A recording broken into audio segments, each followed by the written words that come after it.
What it do, what it do. This is the Brothers on Books podcast, where we find great books that will give you real value and actionable steps and have fun in the process. Please reach out to us at brothersonbooks@gmail.com for any book recommendations, or if you'd like to be a guest host for a particular book you have in mind. A great review or rating on whichever platform you're listening to this would be greatly appreciated. If you can think of any friend, family member, or coworker that might like this episode, please pass it along. For the original episodes, the OGs, please visit brothersonbooks.com. I am Jack Allweil, and with me, as always, is my brother, Alex Allweil. Al, how you doing today? Good. How you doing, Jack? Pretty good. I had a bit of World Cup withdrawals today because today was the first day with no soccer and felt like an eternity. I was feeling the exact same way. I guess I got to ask you the next question. Did you actually do your job today? Yeah. I mean, yes, I had month end. It's November month end, Al. Can't be slacking here. So what did you do yesterday when the World Cup games were on? Well, I still did month end. Okay. Just strategically. Posted up on that couch watching the games with your laptop. I wasn't able to watch all the games. Okay. I mean, the Morocco-Spain game was very intriguing, and that actually ran into my lunch, and I was a guest on a podcast, so I wasn't able to watch it live, but I had it on the computer stopped so I could watch it like I was watching it live. Yeah, and then also, I mean, the Portugal game was like done by halftime, so I didn't really care to watch the rest. Yeah, that actually the one-sidedness of that made me feel better about shutting off my laptop streaming at work, as I can then just fully focus on my work. But the Morocco-Spain game I watched for the most part live. I was in and out of it. We had a meeting going on, and I kind of had it going on my other screen as I was listening to this meeting. Okay. Well, Allie Bear, what book did you pick to read today? I picked, based on our lovely mother's recommendation, the book, The Price of Principle: Why Integrity is Worth the Consequence by Alan Dershowitz. I'm still not actually entirely sure if I'm saying it right. Is it Dershowitz or Dershowitz? I mean, I think it's Dershowitz in America, but in German, yeah, you would say, I think Dershowitz, but I'm pretty sure he pronounces it Dershowitz. Well, I mean, you are pretty much fluent in German, so you would know. That's right. I guess with that said, just a quick background on Alan Dershowitz. He's an American lawyer. He's considered a constitutional scholar. He taught at Harvard Law School, did his law school in Yale. He's known for, I guess, representing somewhat, I guess you would say, not ideal clients, like people that the public doesn't really like. He was involved in O.J. Simpson's trial, Jeffrey Epstein, Julian Assange. I didn't know that. The WikiLeaks guy. And then most notably, who this book he wrote about was how essentially he lost a lot of his friends after he defended Trump for his first impeachment. And I guess the premise of this book is why you should stick to the principles of your life, even when everyone around you is telling you not to, or why you should, make changes for people that you essentially don't agree with, even though they have constitutional rights and they should be treated to the same standards that every other citizen is. Something I would have to say I admire, that I think a lot of people don't abide by. I heard something actually sort of as a just quick tangent. I didn't go and look this up, but I heard something. I believe I talked with you about Sam Harris before. Who is that? He's technically a philosopher, but he talks out a lot about Islamic extremism. That's how I know him from, is listening to him talk on Islam. There's this clip of him debating, it wouldn't really be a debate. Ben Affleck goes insane on Bill Maher's on Bill Maher, whatever Bill Maher's show is, where Ben Affleck just starts screaming at him when Sam Harris says, we should be able to criticize Islamic ideas without being called Islamophobic, which is fair. But I heard someone say that Sam Harris made a statement, and I have not gone and looked at this myself, that are you familiar with this Hunter Biden's laptop thing? Not really. Yeah, I'm not a whole lot familiar with it. I know from what people on the right say is that Twitter suppressed the story. They were saying it was false, and I'm still not entirely sure if it was false or true, but it looks like there were some very suspect items on his laptop. But I heard someone quoted Sam Harris saying that even if Hunter Biden had like dead pictures of babies on the laptop, Twitter should have suppressed it because Trump was so bad and we needed Biden. Obviously, I'm paraphrasing what I heard quite a bit, but that was the gist of it. And I think that's wrong. And I think it's bad to say that. I would say is that to think that the public should be deprived of something that's very important just because you don't like Trump, regardless of whether you agree with Trump or not. To infer that someone that is knowingly dealing with something as serious as that should win just because you hate Trump, I think is wrong. So I guess with that said, what were your first thoughts after reading it, Jack? I guess I was kind of like neutral to the book. It was I mean, I liked it. I thought it was interesting in some of the cases he brought up, some of the police attacks, I guess, or defending, whichever way, or unlawful killings cases that he talked about. So from that perspective, it was kind of interesting to hear him break down each case. I kind of like his idea that, principles, I think the best way to sum it up is just principles cannot be just for me. It also has to be for thee. I like that phrase, and just thinking about the world as if you don't really know how you're going to be born into the world, whether you're rich or poor, black or white, male or female, healthy or sick, and thinking about your principles and how you view things through that lens, and the shoe on the other foot kind of test. So that's kind of what I took from it. What about you? What'd you think of it? So I liked it. I guess going back to sort of what you just said, yeah, the point, and really the way I think people lose sight of how you should want, at least in my opinion, how you should want a country set up is that the rules are equally applicable to everyone, which is sort of what you're talking about with the shoes on the other foot.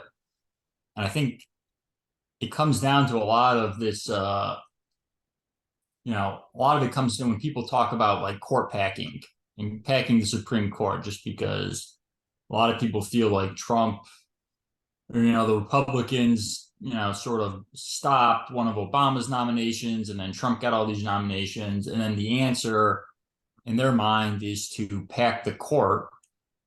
So just add more justices so it becomes a liberal court. And I feel like that's so short-sighted, is that when the Republicans become in power, they would then just pack it back. And right, it's more about how, I feel like I've sort of gone on a tangent here, but how the law should apply to everyone regardless of your status in life. Obviously, it's impossible, but that is how the country should be set up. And that's why it's important for people to abide to the law in the Supreme Court, to uphold the Constitution as it is, not inject their own political feelings into it. And I think regardless of what people will say about him, I feel like, assuming his words are true, I feel like Dershowitz does a good job of doing that, and that he's willing to defend people that he clearly, I would say, probably despises. I mean, he makes it very clear that he is really more of a Democrat. He voted for Hillary, but Right. out of the principles of defending the Constitution, agreed to defend Trump, agreed to defend Epstein. And then, well, I wasn't even talking about them. I was mainly referring to the fact that he's, a relatively practicing Jew, and he's very pro-Israel, and yet, as our mom pointed out, he defended, Nazis at one point for the right to speak, Yeah, that or too. neo-Nat. I guess they would technically be neo-Nazis. Yeah, I mean, he talks a lot about how people tend to associate the lawyer with whoever they're defending or representing, and that really needs to change, because what type of young kid is going to want to become a defendant if they're going to have to go through all this, being canceled and being associated with every single thing of the person they're representing. And it sounded so, I guess the three events he's really trying to like defend himself against are like defending Trump, defending Epstein, and then this I guess Virginia Giuffre. falsely being accused of having sex with this woman connected to Epstein. Which the other lawyers have now acknowledged, like, he absolutely did not do this. So why is he, what's that? I was going to say, as I was just reading his Wikipedia page, even let me see if I can find the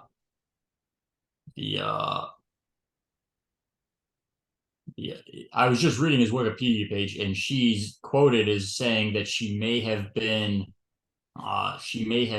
mistaken identifying Dershowitz as having had sex with her, which it sounds like from his writings is clear way for her to protect herself, because I think he countersued her, right? Didn't he sue her then for defamation, as I think rightfully so? And I think he also sued CNN for rightfully doctoring one of his statements about the Trump impeachment, claiming that they doctored his statement to make it sound like the exact opposite of what he said. Yeah, and it sounded like the case that was being built up against him, or against Epstein, I guess, they didn't even use that woman as a witness because they thought she was not credible. And that's like very damning evidence, I would say. Yeah, I never, I don't know. How much did you follow that? I mean, it'd be helpful to have a lawyer on this one, but basically they were saying it's unlawful for the prosecution to use a witness that they don't see as reasonably credible. Well, that they know to be uncredible. Yeah. Well, no, so, I mean, he makes it sound like her lawyers said that if she penned him as someone that she had sex with, she could almost extort him for a lot of money.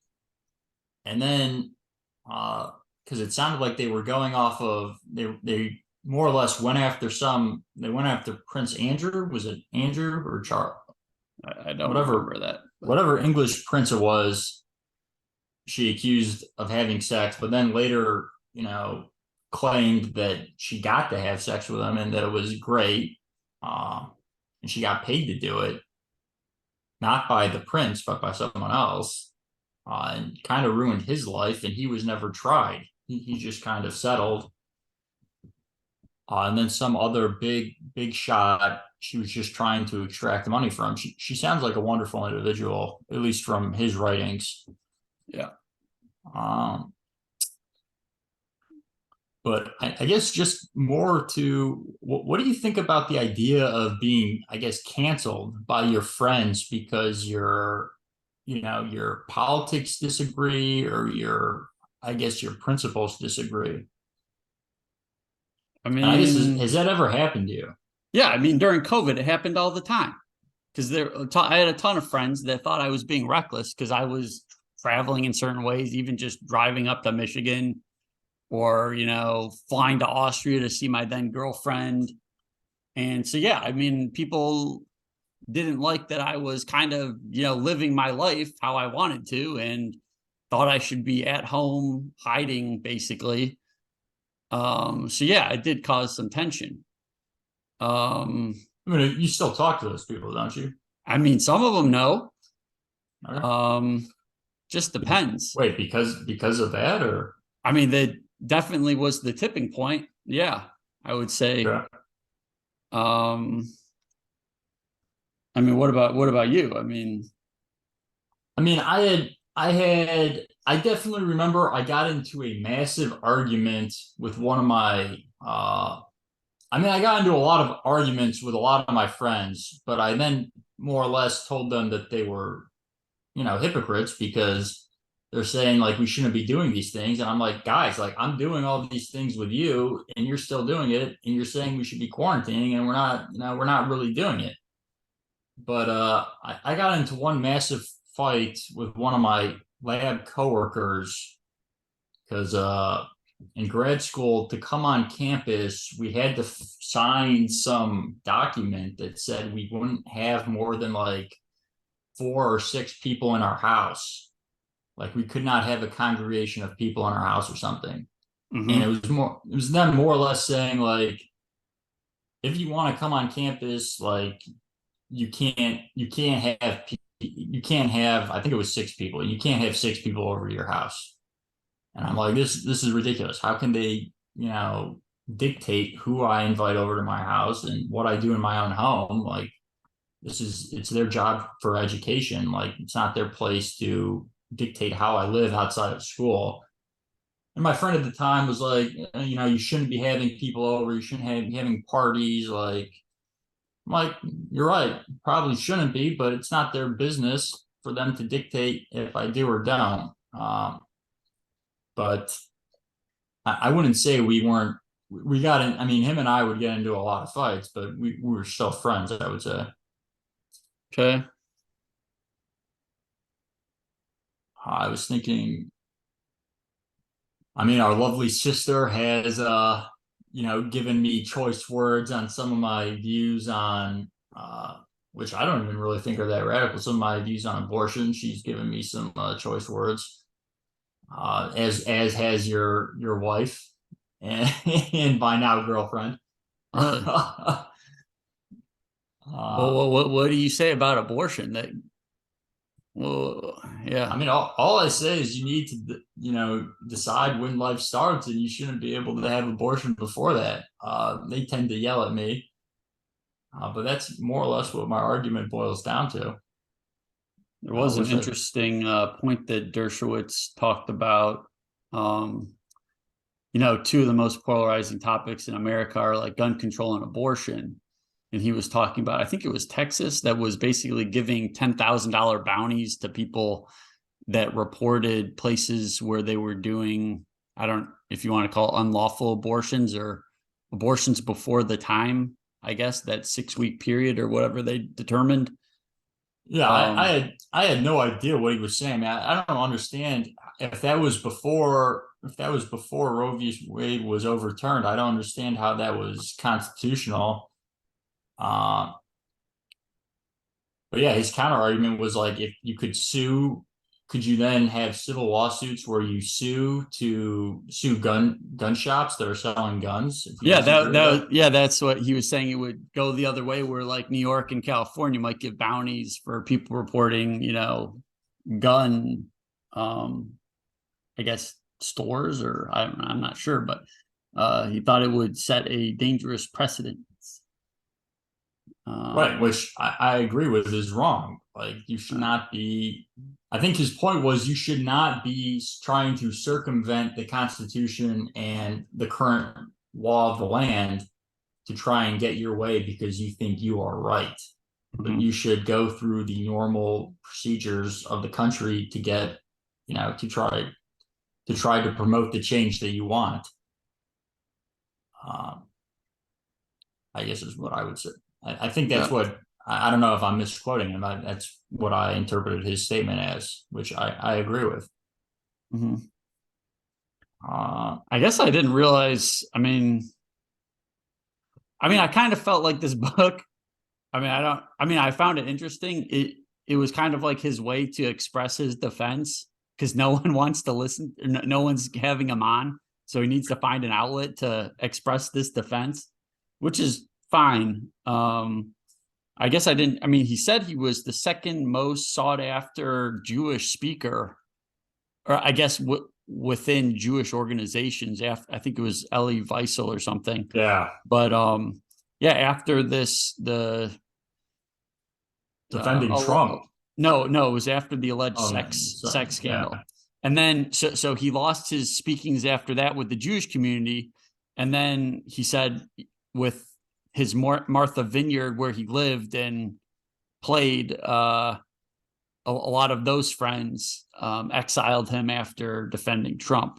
Just yeah, it's like and he admitted that he would, defend Biden over certain allegations that the Republicans are saying, and then it's like he's like getting cut out from every angle depending on who he's defending. Right. I mean, I think he was saying he was writing the book called the real. I don't remember what the title was, but he started writing the book that was like why we shouldn't impeach Hillary Clinton when he was certain that Hillary Clinton was going to win.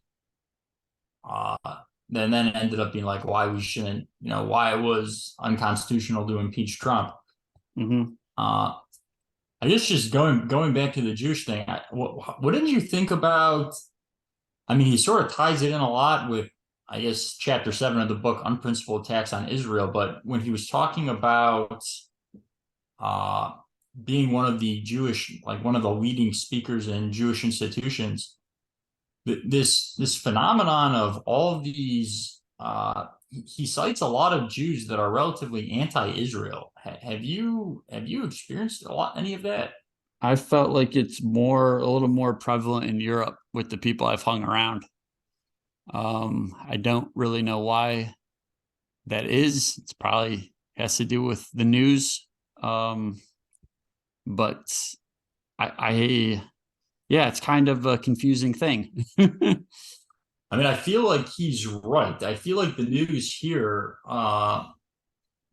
is very much anti. I would say they're for the size Israel is, it gets a lot of negative publicity. Like no other country, I feel like gets criticized like Israel does, with the exception of the United States. He brings up, I don't know if I could, I didn't write the page down, but he brought up something where a Muslim student wrote that like death to Zionists or death to Israelis, something along those lines. And, you know, some Israeli, I think, or Jewish professor said, like, you really, should we be tolerating this type of speech? Was then cited for being Islamophobic, which is, I mean, just blatantly, I think, ridiculous. I mean, one person is saying the double standard is insane. One person is saying death to, a movement and a group of people, and the other person is saying should we be tolerating this type of speech? And it's the person that is criticizing the speech is being, cited as the Islamophobe. I think is kind of so. Yeah, people just, they say it's a principled decision and they're basically bending their, I guess, principles to fit whatever party they agree with or what they want the verdict to be. Yeah, a lot of hypocrisy. I was amazed. Back to the Jewish thing. I don't know. Did you want to talk more about like Israel? Because he brought up the Ben and Jerry's guys too. It blows my mind. I mean, because I actually always thought I liked Ben and Jerry's just because, well, we're Jewish, and I was like, oh, two Jewish guys from Vermont or whatever, and apparently they refuse to sell in Israel, or they refuse to sell in Israel.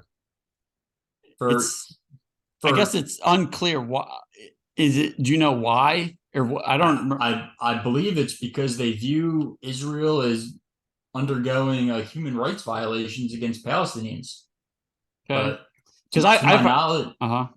To my knowledge, they have no problem selling in other Middle Eastern countries that are under Islamic law, where gays and women's don't have the same rights. Because I've heard and I don't know if this is true, but and we've been to Israel. I didn't see a single Starbucks in Israel, and I've heard Starbucks sells in all the like the Arab world, basically because, well, they can make more money, and I think well, this is what I've heard. I have not confirmed this, but basically they said if you sell in Israel, you can't sell yeah. here. So they had to make a decision. So I mean, yeah, it's real issue. I mean, the Arab countries refused to play Israel for soccer too, basically during World Cup qualifying. That's why qualifying, yeah, for qualifying. Yeah, that's why Israel has to qualify through Europe. It's just kind of interesting on all these. How much? Yeah. I mean, I was sort of, he was bringing up this one Jewish Israeli who was saying some of these most wild things, like, he was apologizing to Nazis for comparing Israel to Nazi Germany, which is just such a bizarre statement to think. Because he was trying to say the Israelis are so bad. Yeah, they're worse than Nazi Germany. Yeah, that's what he was trying to say. Yeah. It's just insane. And, I've no one that's ever said things like that, but I have now. I remember I was in a young Jewish group probably a couple of years ago, and we were sort of talking about Israel. And, I think it's always okay to criticize any government. And I sort of more or less made the same statement that I made earlier in this episode, which is that, I feel like Israel gets criticized and is put under a microscope more than really any country, with the exception to the United States, and is more or less held to a higher standard. And yeah, a lot of people in the group were very anti-Israel, and not in like just criticizing the government way. They were like almost again about the abolition of the state. And I was just like, it's like, what is going on? Well, I mean, so a couple months ago I was in Cincinnati and I went to it was like a falafel restaurant that was run by a guy that grew up in I guess Gaza or Palestine, and he was basically saying that Israel is like a failed British experiment, and he was saying, how is it fair that his people got upended and basically their rights taken away and they had to leave. So I mean it's a very complicated situation. I don't know. I get that, but they still have the best rights for everyone in the Middle East, including all these other Middle Eastern countries. It's my understanding that the Palestinians were offered a two-state solution, which they turned down. It's also my understanding that they were offered the option to leave to other countries in the Middle East, and other countries would not take them. It's also possible that my understanding is wrong, but I also believe that the reason that the other Middle Eastern countries would not take them was because they wanted them there in Palestine to make it look like Israel was committing human rights violations. Yeah, it's complicated. Yet again, I am not an expert. That is just my own understanding.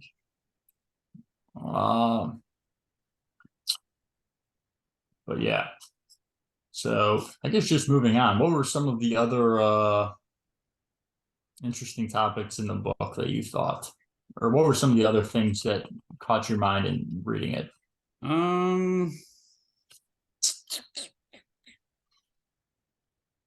I mean, there's just so many examples in here of just hypocrisy, and I mean, there's chapters on voting rights. Many on the left favor vaccine IDs but oppose voter IDs, and vice versa.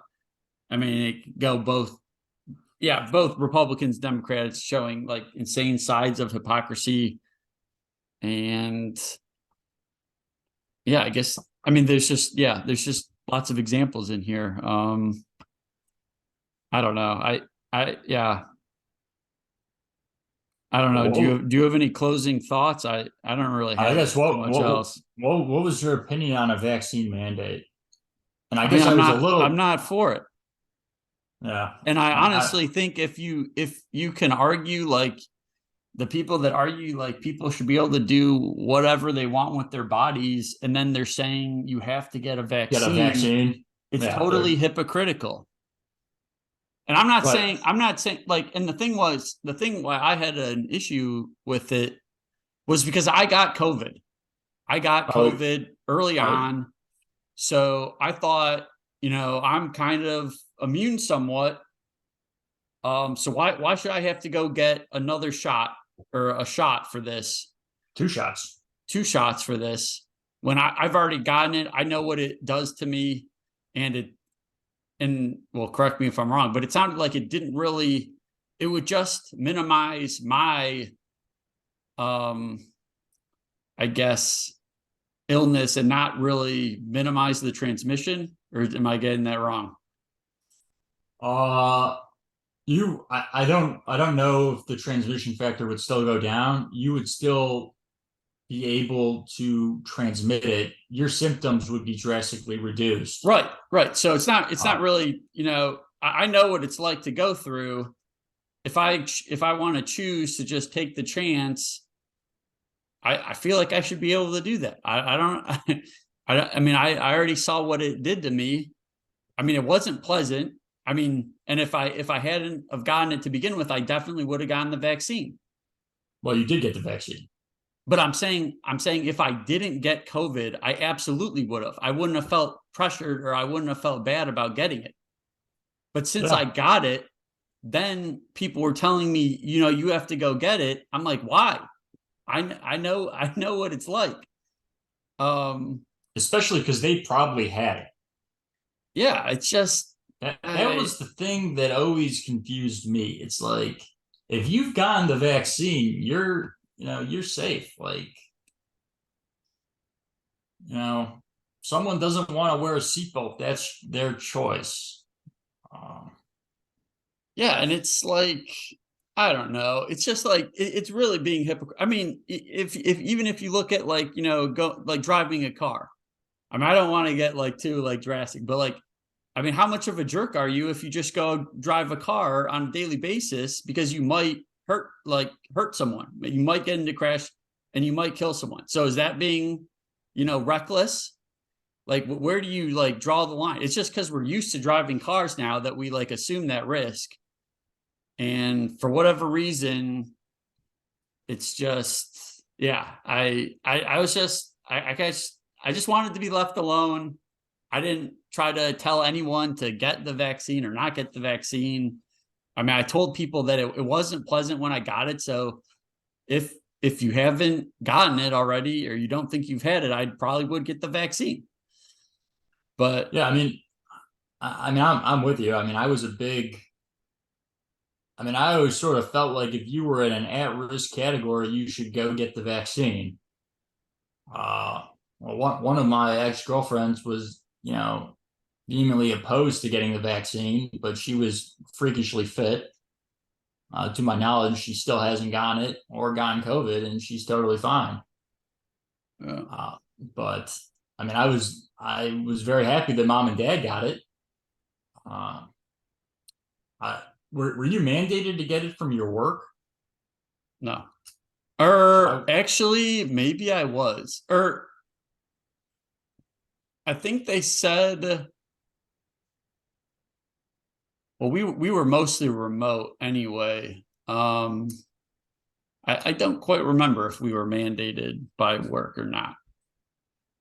So I was mandated to finish school. They essentially passed a policy about 2 months before I graduated that I had to be on campus. I had to get the vaccine, and then I was notified. I was notified about 3 weeks before I started work that if I wanted to work there, I had to have the vaccine, which was all fine because I by that time had gotten it. But I guess that kind of ties into some of these rulings that he cites from the Supreme Court that, and I don't know if I'm getting this right, but it sounded like non-medical facilities, they voted OSHA could not mandate a vaccine, but the medical facility, do you know what I'm do you remember what I'm I mean, referencing? I would kind of remember the story, but I don't remember the details. I was a little confused by it, but it sounded like in non-hospitals they could not mandate the vaccines, but in the hospitals they could. I guess I should have read that a little more carefully. But it's just, I mean, I kind of, I kind of get it. I don't think, I don't know. I just don't think that type of thing should be mandated. Uh, you know, at least, I mean, in a hospital, at least I see, because, you're working with sick people. So the patient population you're dealing with is very, at risk. And if you have something that's highly contagious, it'll be incredibly detrimental to your patients. And that, so to our earlier discussion, I do think it reduces the transmission of the virus, because I think it reduces the viral load in your own body. So I think that by de facto would reduce the transmission rate. So I can kind of see why that would be mandated. But at the end of the day, yeah, I mean, like, should the government mandate what I eat? I mean, I like eating McDonald's and drinking Coke. It's not good for me. Should they make me eat vegetables and fruit? I mean, I do eat vegetables and fruit. That Yeah. is good for me. Yeah. So some I think would say that they're encouraging you to eat the unhealthy food. Probably the government. Yeah. Wait, who would say that and why? Well, wouldn't you say, I mean, couldn't we say, like, big pharma wants to keep people, you know, and who's, I mean, isn't there a lot of funding by big pharma? And if you just follow those dots, maybe they probably want to keep Into you sick. Wait, into McDonald's? I'm not saying McDonald's specifically. I'm just saying fast food, junk food, sugary food. There are a lot of conspiracies around big pharma. Now being part of small pharma, I feel I have. I mean, I have no idea what big pharma does, but in small pharma, I feel like we advocate for our patients pretty well. I would say, and that we want our patients to be healthy. You're in a different type of drugs. That's true. So I think you're right. At the end of the day, the best thing to do is to just live a healthy life in that regard, and I think you'll be okay. yeah. So I guess so while we're wrapping up, what are your like final thoughts, or what are you going to take away from this book? Sometimes, as argumentative as I can like to be, I feel like sometimes I keep my opinions to myself, and just a lot of times I don't bring up my opinions because I don't want to get into fights. But I think I'm now going to totally just reject that and continue to stick to all of my opinions and hold, I guess, my principles as I already do, and just probably get into more arguments, have more fun, Okay, there you go. Fight with your wife more. Okay. Okay. What about you? I like this idea. Well, he brings up this idea of recognizing faces, in the sense that you kind of bend your principles to support whoever you want to agree with. So like you are recognizing faces. You are, instead of just viewing what people are saying, whether you like them or not, you're kind of just going in biased. And I think it goes the other way too. Like if you really like a person, or you think really highly of some very famous person, try to do your best not to really, care about who they are, think about what they're saying, and then kind of just think on that, and don't just go along with what They're saying just because you like that person or you think you like that person. So try not to recognize faces. And I just like thinking of the world in this thought of like, you don't know, if you didn't know the type of person you would be born into the world as. So kind of trying to think about other people's perspectives on a topic before you rush to a judgment. I think that's what I'll take away. Yeah, I mean that the topic on faces, I think that's a good philosophy. I feel like I listen to a lot of people but I mean, obviously I listen to people that I agree with and I like, but I also listen to a lot of people that I really dislike. And someone was saying something about leveraged buyouts, uh, who usually I dislike, and just his voice, like I just can't stand him or his voice, but I agreed with what he was saying. Yeah. So I think I think both you and Dershowitz are correct in saying that, and it's important to listen to what people say. Yeah. Just the last, I'm just reading the chapters. Then the misuse of principles by academics. I love that chapter because I feel like almost most academics, his talk of academics is so spot on, and that what's the page, and that they're supposed to be incredibly principled, and they're almost always incredibly partisan. Yeah, I mean, it kind of piggybacks off of the episode we did on the coddling of the American mind, where we were breaking down the faculty, whether they're Democrat or Republican, and how that ratio is getting more and more out of whack. Hold up, let me see. Yeah, here I'll just read this. Wait. Yeah, he talks more about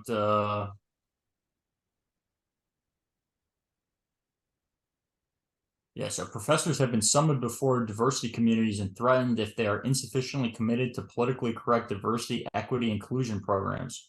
Yet studies show that many of these programs, as the people in charge of them, express anti-Israel attitudes that are so out of proportion and balance as to constitute anti-Semitism. So that's a pretty big hypocrite like sort of hypocrisy there. This creates significant problems for Jewish faculty members and students who refuse on principle to support programs with which they understandably disagree. Oh yeah. Yeah, here was actually what I was talking about.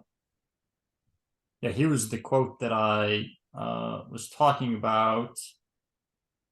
This USC student who works as a diversity, equity, inclusion senator tweeted, "I want to kill every mother effing Zionist. Zionists are going to effing pay. Long live the Intifada. I effing love Hamas." This person's 21. She retained her diversity position because, according to the president and provost, it would be illegal for the university to remove anyone from a student elected position based on protected speech. Yeah, and then he goes on to say, does anyone believe that would be the same if they had made threats against Black Lives Matter, gay rights, or pro-Palestinian activities? Yeah, crazy. So I guess, Jack, you want to take us out?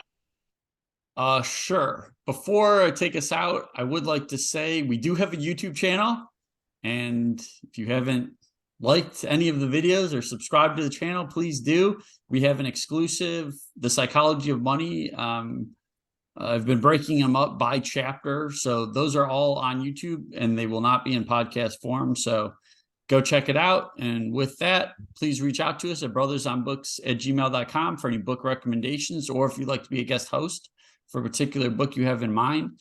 A great review or rating on whichever platform you're listening to this would be greatly appreciated.